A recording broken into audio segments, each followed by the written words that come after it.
கல்வி செய்திகள். செய்திகள் வாசிப்பவர் சிவசக்தி ஸ்டாலின்.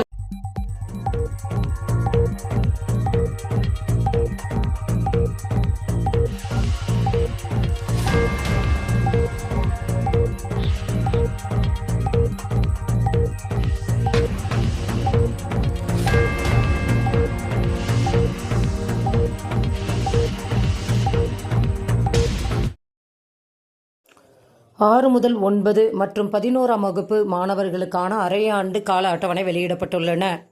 பள்ளிகளில் 6 முதல் 9ஆம் வகுப்பு மற்றும் 11ஆம் வகுப்பு பயிலும் மாணவர்களுக்கான அரையாண்டு தேர்வுக்குரிய கால அட்டவணை பாட வாரியாக வெளியிடப்பட்டுள்ளன. மேலும் விவரங்களுக்கு www.dg.tn.government.in என்ற இணையதளத்தை பார்க்கலாம். டெட் தேர்வில் தேர்ச்சி அடைந்தவர்களை விரைவில் பணி அமர்த்துவோம். திருச்சியில் அமைச்சர் அன்பில் மகேஷ் பொய்யாமொழி தகவல்.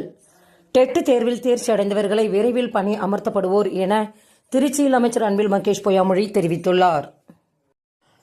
பெஞ்சல் புயல் காரணமாக பல்கலைக்கழக செமஸ்டர் தேர்வு ஒத்திவைப்பு.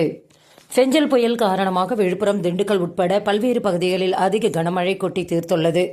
ஏற்கனவே பெய்த கனமழையால் பல மாவட்டங்களில் மக்களின் இயல்பு வாழ்க்கை கடுமையாக பாதிக்கப்பட்டுள்ளன.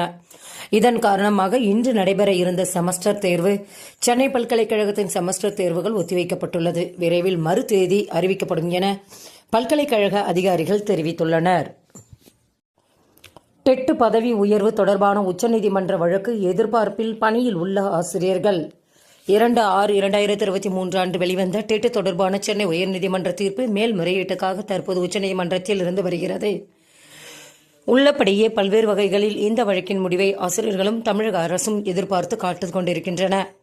இதற்கும் அப்பாற்பட்டு பல்வேறு வகைகளில் இந்த வழக்கு முக்கியத்துவம் பெறுவது எனில் 2011 தேதியிட்ட NCTE அரசாணையின்படி டெட் ஒரு வகையில் அடிப்படை ஆசிரியர் பணியிட தகுதிகளில் கொண்டுவரப்பட்டமையால் 2011 ஆகஸ்ட் 7ஆம் தேதிக்கு பின்னர் அரசு பணி நியமனம் பெற்ற ஆசிரியர்களுக்கு டெட் கட்டாயம் என்பது போல விலக்கு விதிக்கப்பட்டது. எதிர்வரும் உச்சநீதிமன்ற தீர்ப்பில் பதவி உயர்வுக்கு டெட் கட்டாயம் என்று வரும் பட்சத்தில் இந்த 10,000 ஆசிரியர்களை பதவியிறக்கம் செய்யப்பட நேரிடும். மேலும் இந்த 12 வருடங்கள் பதவி உயர்வு மூலம் பெற்று வந்த வளர் ஊதியம், ஊக்க ஊதியம் திரும்ப செலுத்த வேண்டிய சூழல் ஏற்பட வாய்ப்புள்ளது என உச்சநீதிமன்றம் தெரிவித்துள்ளது. நாளை கடைசி. ரயில்வேயில் 5647 அப்ரண்டிஸ் பணியிடம். வடகிழக்கு எல்லை ரயில்வேயில் காலியாக உள்ள 5647 பணியிடங்களுக்கு விண்ணப்பிப்பதற்கான காலக்கெடு நாளையுடன் நிறைவடைய உள்ளன. ட்ரேட் அப்ரண்டிஸ் பணியில் சேர விருப்பம் உள்ளவர்கள் விண்ணப்பியுங்கள். மேலும் விவரங்களுக்கு www.rrb.com என்ற இணையதளத்தை பார்க்கலாம். செய்திகள் நிறைவடைந்தன. வணக்கம்.